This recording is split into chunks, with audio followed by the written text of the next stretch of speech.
Hello students, today we are going to discuss our lesson number 4, A Truly Beautiful Mind in Beehive. This lesson is related to a great scientist, Albert Einstein. Before you read, who do you think of when you hear the word genius? Who is a genius? What qualities do you think a genius has? Students, जब आप एक genius word सुनते हैं तो आप क्या सोचते हैं? Genius means a person who has a great natural ability. In other words, we can say the person is gifted in some specific field.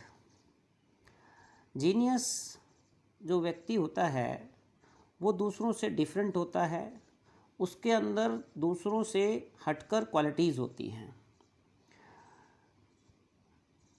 और एक तरह से प्रतिभाशाली व्यक्ति होता है.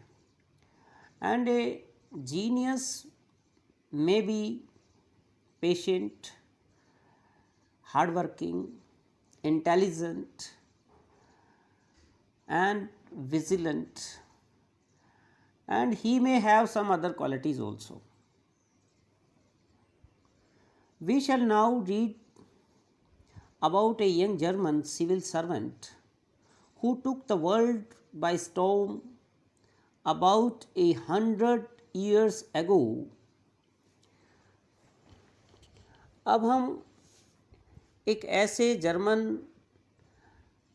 नागरिक सेवक के बारे में बात करेंगे जिसने लगभग 100 वर्ष पूर्व पूरे विश्व में भूचाल ला दिया था. In the summer of 1905, the 26-year-old published in quick succession 4 ground-breaking papers about light, the motion of particles, the electrodynamics of moving bodies and energy. इस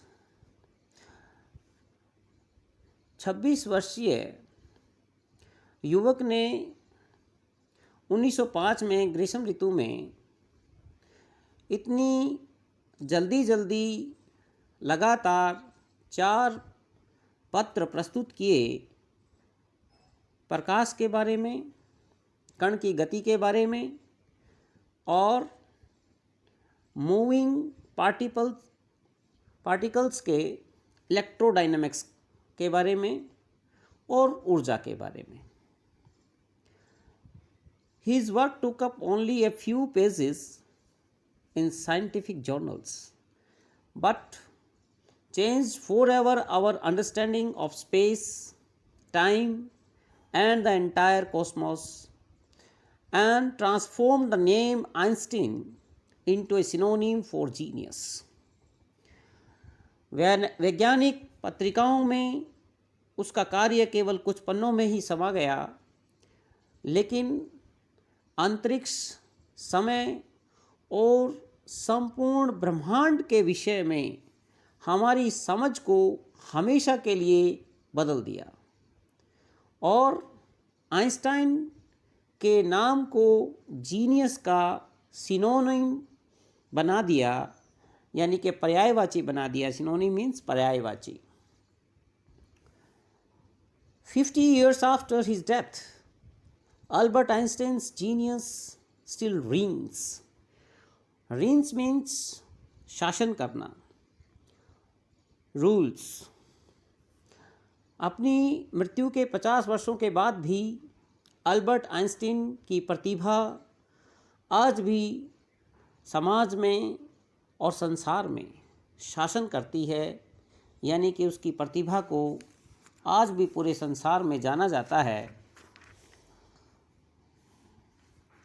Albert Einstein was born on 14 March 1879 in the German city of Ulm without any indication that he was destined for greatness. Albert Einstein का जन्म 14 मार्च 1879 को German शहर उल्म में हुआ था और उसके महान बनने के कोई भी लक्षण दिखाई नहीं दे रहे थे. On the contrary his mother thought Albert was a freak. इसके विपरीत उसकी माँ अल्बर्ट को एक फ्रीक मानती थी, यानी कि सनकी मानती थी. फ्रीक का मीनिंग भी आपको अपनी बुक में दिया हुआ है. A word used disapprovingly to talk about a person who is unusual and doesn't behave, look or think like others. यानी कि सिंपल वर्ड्स में आप एक वर्ड यूज़ कर सकते हैं सन की हिंदी में, यानी कि जो दूसरों से अलग तरह से सोचता है और बातें करता है. To her his head seemed much too large. उसकी माँ के लिए अल्बर्ट का जो सिर का साइज़ था वो दूसरे बच्चों से कुछ ज़्यादा बड़ा था. At the age of 2.5 Einstein still wasn't talking. 2.5 साल की उम्र तक आइंस्टाइन बोल नहीं सकता था. When he finally did learn to speak, he uttered everything twice. अंत में जब उसने बोलना सीखा तो वह हर चीज़ को 2 बार बोलता था. Utter means said or spoke. Einstein did not know what to do with other children, and his playmates called him brother boring. Einstein को यह नहीं पता था कि उसे अपने दूसरे बच्चों के साथ कैसा बिहेव करना चाहिए, और उसके जो साथ खेलने वाले बच्चे थे वो उसे ब्रदर बोरिंग के नाम से पुकारते थे. So the youngster played by himself much of the time. इसलिए यह छोटा लड़का अधिकतर समय अकेले ही खेलता था. He specially loved mechanical toys. Einstein विशेष तौर पर जो मशीन से बने हुए खिलौने थे उनसे खेलना पसंद करता था. Looking at his newborn sister Maja, he is said to have said. अपनी छोटी बहन माजा को देखकर उसने कहा, fine but where are her wheels. कि अच्छी है लेकिन इसके पहिए कहाँ हैं. यानी कि वो जो उसकी छोटी बहन माजा थी उसको भी एक टॉय मानता है और उसमें भी वो व्हील्स को ढूंढता है.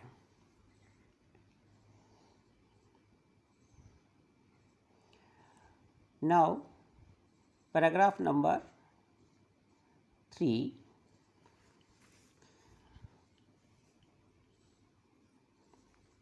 A headmaster once told his father that what Einstein chose as a profession wouldn't matter because he will never make a success at anything.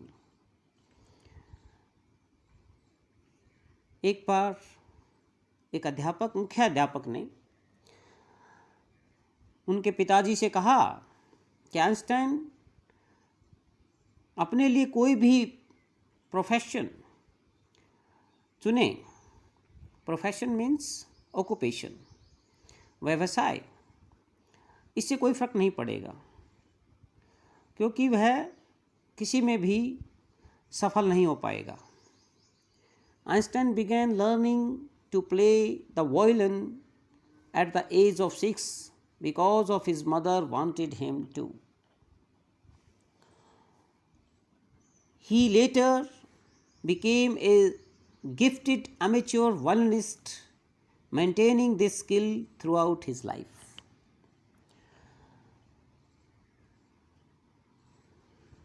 Einstein ने 6 वर्ष की आयु में वायलिन बजाना सीखना शुरू कर दिया था क्योंकि उसकी माँ ऐसा चाहती थी. बाद में अपने पूरे जीवन में वह वायलिन को बजाता रहा और इसमें कुशलता प्राप्त की। यानी कि आइंस्टाइन को बहुत अच्छे से वायलिन बजाना आ गया था और उसने शौकिया तौर पर वायलिन को पूरे जीवन बजाया, अब केवल अपने एंटरटेनमेंट के लिए। But Albert Einstein was not a bad प्यूपिल। प्यूपिल means student. लेकिन अल्बर्ट आइंस्टाइन जो है एक बुरा शिष्य नहीं था, बुरा विद्यार्थी नहीं था।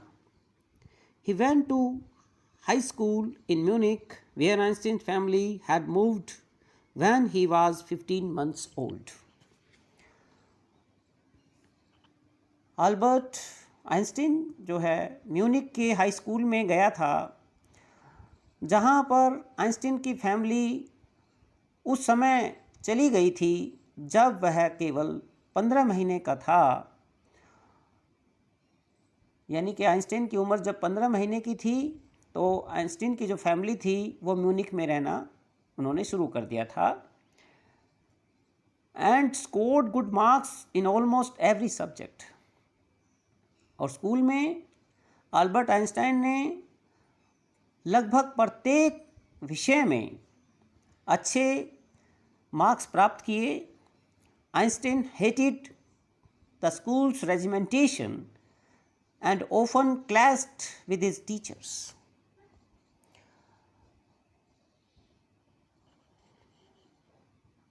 आइंस्टाइन स्कूल के रेजिमेंटेशन का मीनिंग डिसिप्लिन, स्कूल का जो डिसिप्लिन था उससे बहुत नफरत करता था और प्राय टीचर्स से झगड़ पड़ता था। Clashed means fought. At the age of 15, Einstein felt so stifled there that he left the school for good. 15 साल की उम्र में आइंस्टाइन को स्कूल में इतना महसूस हुआ, यानी कि उसका इतना दम घुटने लगा कि उसने हमेशा के लिए स्कूल को छोड़ दिया। The previous year, Albert's parents had moved to Milan and left their son with relatives. यानी कि जिस समय अल्बर्ट ने स्कूल को हमेशा के लिए छोड़ा, उससे पहले वाले साल अल्बर्ट के माता पिता मिलान चले गए थे और अपने बेटे को अपने रिश्तेदारों के साथ छोड़ गए थे। यानी कि उस समय अल्बर्ट जो है अपने रिलेटिव्स के पास रह रहा था जिस समय उसने स्कूल को छोड़ा।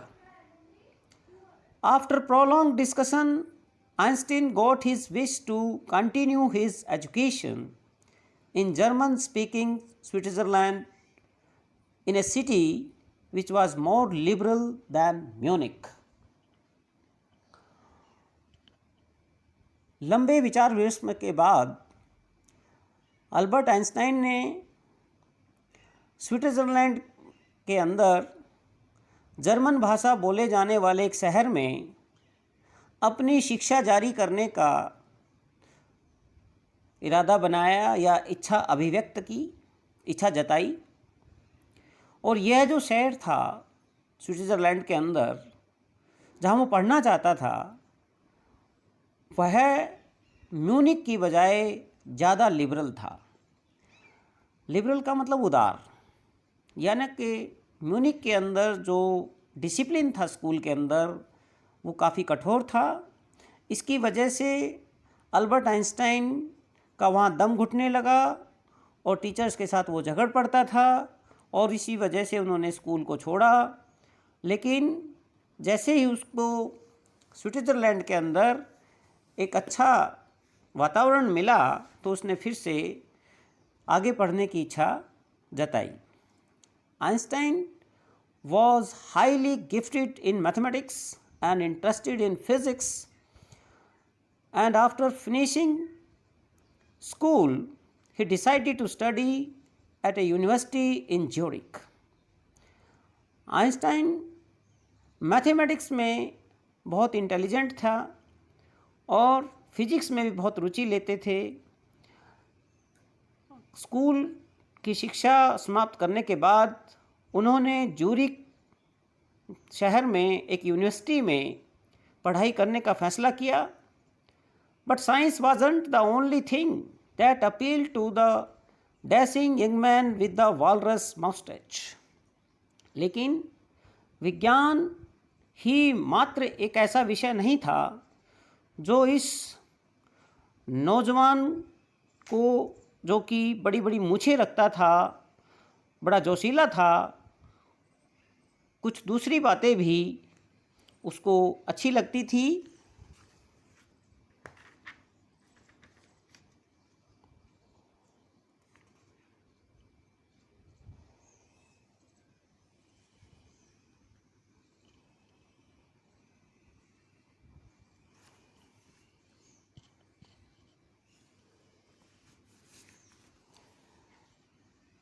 Now page number